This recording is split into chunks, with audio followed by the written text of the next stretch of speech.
Y bueno, tenemos en contacto directo ya a el articulista de prensa, conferencista, profesor, coordinador de la organización civil Gente del Petróleo en Maracaibo, Estado Zulia, y coordinador del Frente Amplio de Venezuela Libre del Estado Zulia, el ingeniero Eugenio Montoro Díaz. Muy buenas tardes, ingeniero. Bienvenido al programa Venezuela Siempre, Siempre Venezuela. Bueno, un gusto de estar aquí. Saludo a toda tu gran audiencia. Bueno, muchas gracias, ingeniero. Hay un aspecto fundamental. Usted es un hombre conocedor bien del tema petrolero. Venezuela ha perdido una brillante oportunidad histórica como es la del año del ciclo 2014, 2012, del 2012 al 2014, y en este momento también la está perdiendo porque no tiene capacidad de producción, no tiene capacidad de respuesta frente al mercado. ¿De qué manera y por qué estamos en esta condición en la Venezuela de hoy? Bueno, la historia es sencilla pero larga, ¿no? Todo comenzó con el nuevo gobierno de Hugo Chávez Frías. Chávez, después, por supuesto, eso fue evidente, pero Chávez ya había previsto a Petróleos de Venezuela como una especie de caja chica, a la cual tenía que controlar en todos sus aspectos. Y eso empezó a demostrarlo a través de la creación de conflictos con la dirigencia de Petróleos de Venezuela, la dirigencia meritocrática, hasta el punto que los exacerbó tanto, o nos exacerbó tanto, de que llegamos a hacer algo insólito, ¿no? De poner un comunicado en la prensa diciendo salvaguardemos a PDVSA, porque lo que se estaba haciendo era una cuestión que atentaba pues contra su futuro, que en efecto así fue. Pero bueno, el objetivo de Chávez era tener una caja chica y él veía claramente que todo ese estrato profesional y gerencial que había en PDVSA no le permitía meter la mano como él quería ni tomar decisiones como él quería. De tal manera que creó un conflicto de grandes dimensiones y despidió a más de 20,000 personas del estrato directivo de PDVSA. De ahí para adelante, pues el cuento corrió solo. No porque nos despidió, sino porque no nos reemplazó con el talento que había despedido. Y esa es una cosa muy importante. Chávez, creyendo que PDVSA y la industria petrolera, una especie de ministerio, una especie de cuestión de poner sellos en los papeles, etcétera, puso en los puestos de dirección a compañeros suyos, a gente afecta al movimiento que tenía, de manera de que empezó la industria a colapsar poco a poco, a retrasar, por ejemplo, los mantenimientos de plantas, a no invertir, hacer cualquier cantidad de cuestiones alejadas de un mínimo de buena gerencia, y entonces el resultado fue ese. Yo he puesto muchas veces este ejemplo, ¿no? Suponte que tú eres jefe tú eres dueño de una aerolínea que tiene 10 aviones. Entonces un día los pilotos y los copilotos se ponen de huelga por cualquier razón. Y tú como dueño ya te hartas de la cuestión y los despides a todos. ¿Qué hace un dueño de una empresa de aerolínea cuando bota a todos sus pilotos? Oye, pues pone un aviso de prensa diciendo necesito pilotos, y empieza a entrevistarlos o lo que sea. Pero Chávez no hizo eso. Chávez empezó a poner a sus primos de pilotos, a las hermosas de pilotos, y entonces los aviones necesariamente poco a poco se le han ido cayendo. Esa es la razón.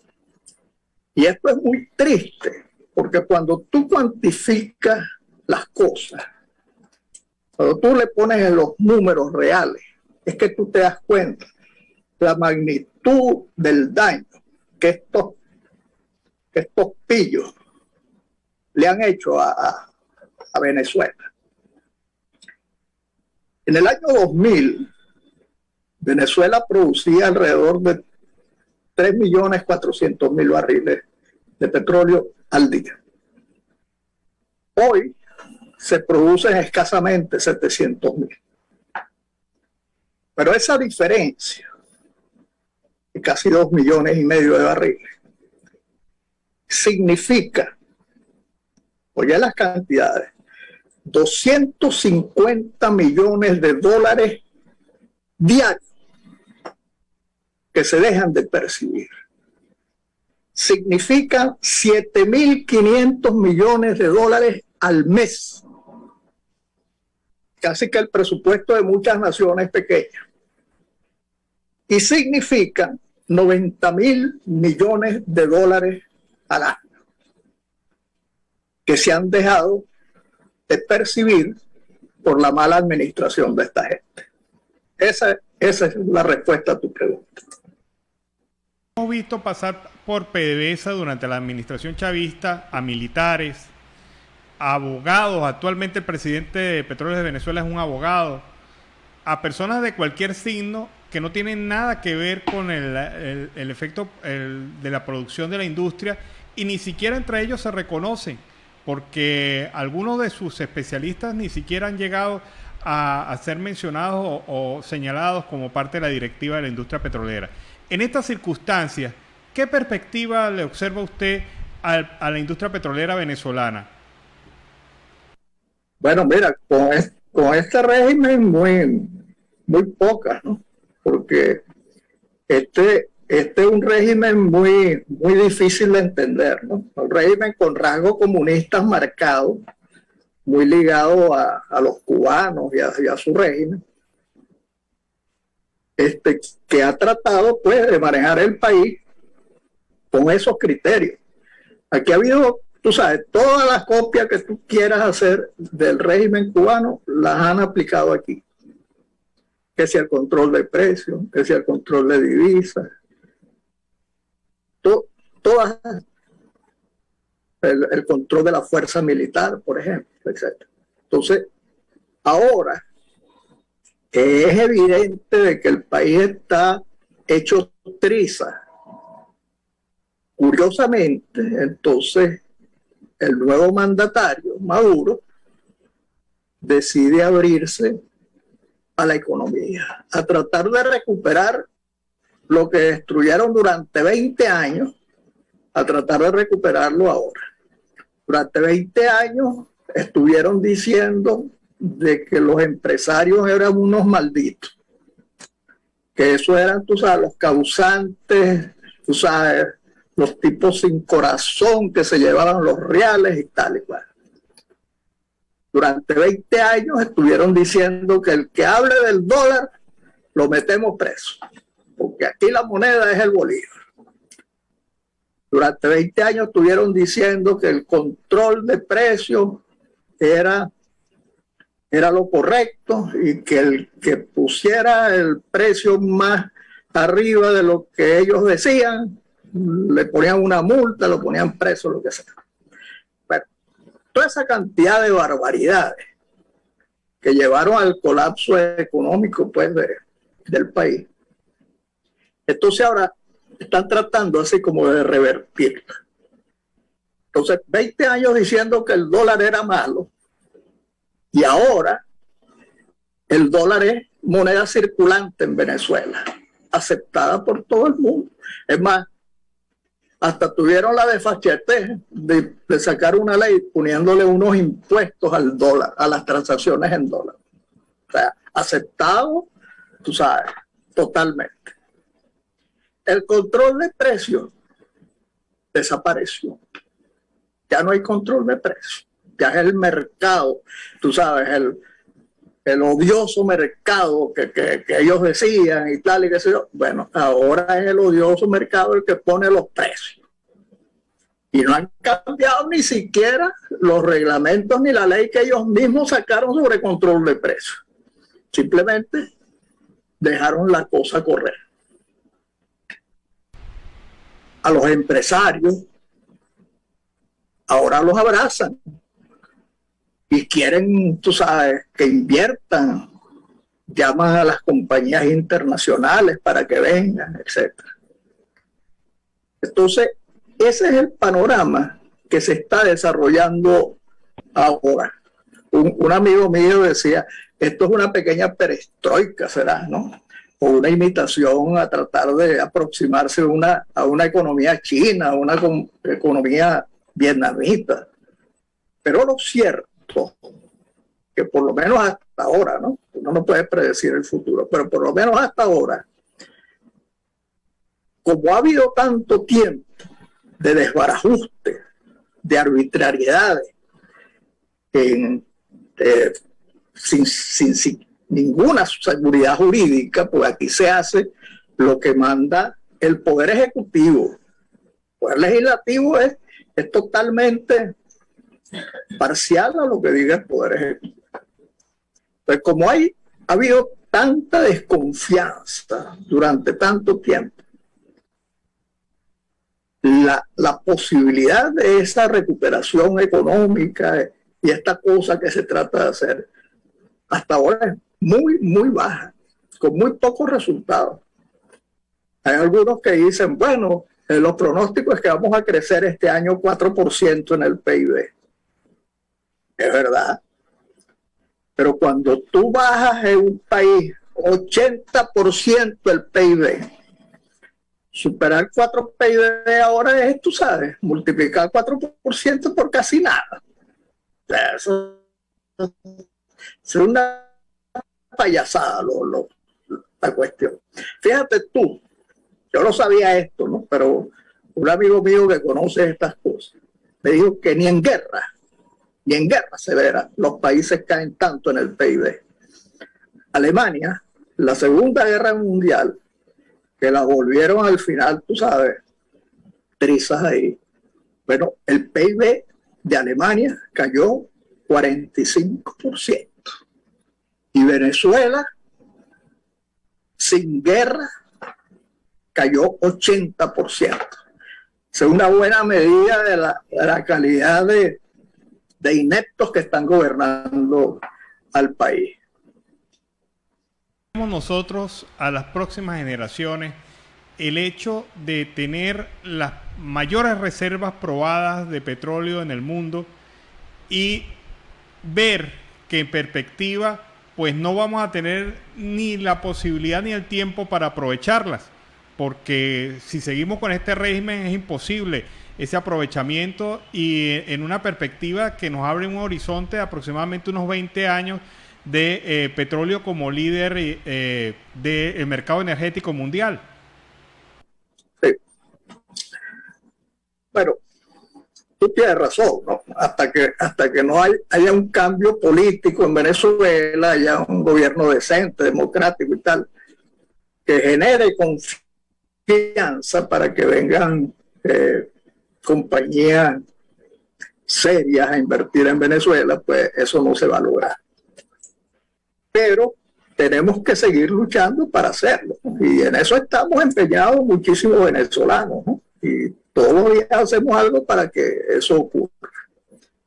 Ahora fíjate, una vez que suceda el cambio político, afortunadamente hay ya mucho pensado sobre cómo es el proceso de recuperación, ¿no? De manera de hacerlo lo más rápido y lo más eficiente posible. Gente muy talentosa se ha estado reuniendo durante años, tú sabes, trazando los planes estratégicos para que las cosas se puedan resolver lo más rápido posible.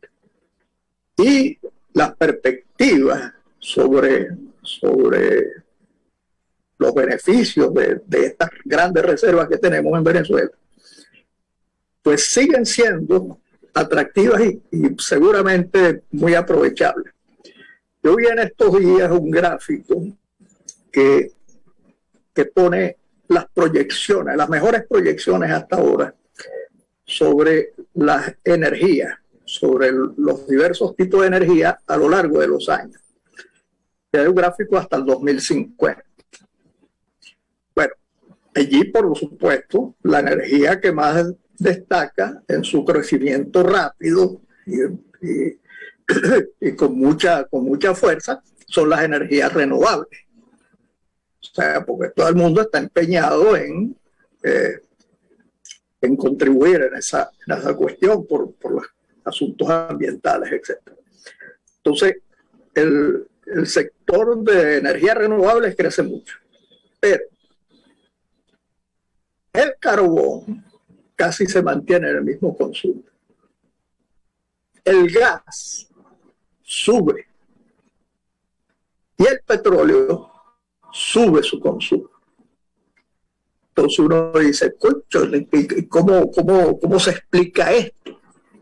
De que hay un nuevo actor en el mundo energético, que son las energías renovables, creciendo a gran velocidad, y sin embargo, ninguna de las otras energías baja. Y la respuesta es relacionada con dos factores. Uno, el crecimiento poblacional, que es una cosa, bueno, perfectamente definida y cuantificada, ¿no? O sea, ahorita somos alrededor de 7.500 millones y se espera que en el 2050 seamos 10.000. Entonces hay un crecimiento poblacional duro, ¿no? Es numérico. Pero el otro factor es el aumento de la calidad de vida de muchísimas poblaciones. Y el aumento de calidad de vida va pegado, ¿no?, íntimamente con el consumo de energía. Entonces, la fantasía de, tú sabes, que vamos a que se va a acabar el petróleo, pues el negocio petrolero y la cosa que... Eso no es verdad, eso no es verdad.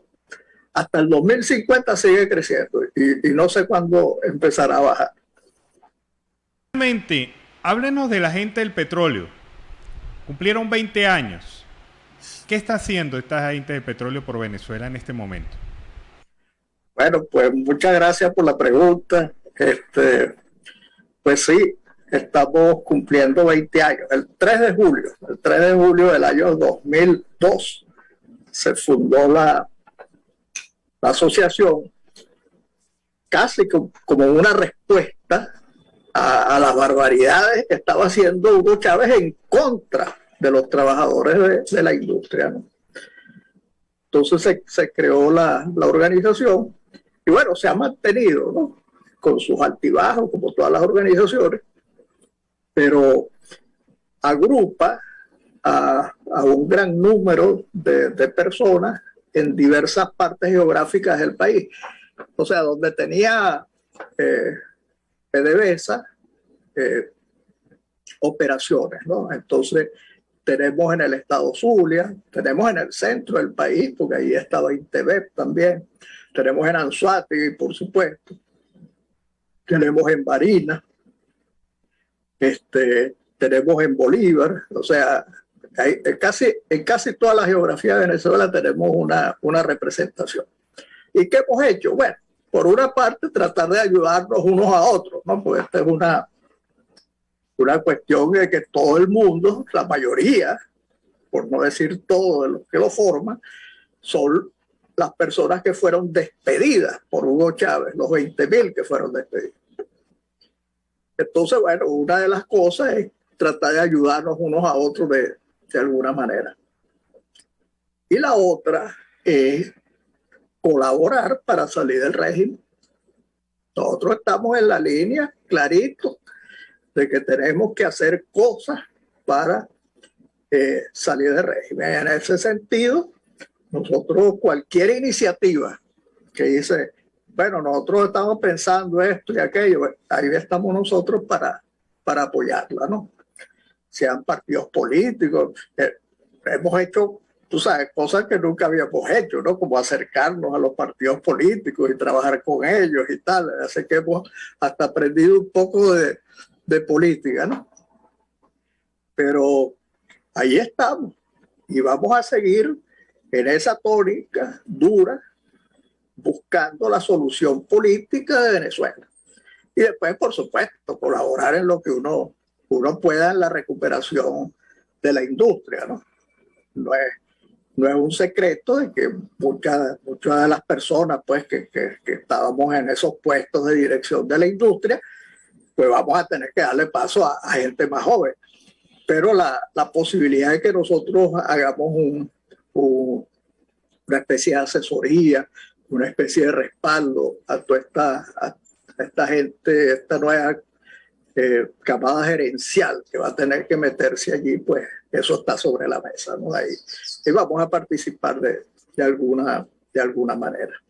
Así que vamos a celebrar la fiesta de los 20 años con algunos actos, con conferencias, con reuniones, etcétera y tal. Y bueno, vamos a ver. Bueno, muchas gracias, ingeniero Eugenio Montoro Díaz, que nos ha acompañado durante la tarde de hoy aquí en el programa Venezuela Siempre, Siempre Venezuela. Muchas gracias, ingeniero. Bueno, pues a ustedes, encantado de haber participado en su programa.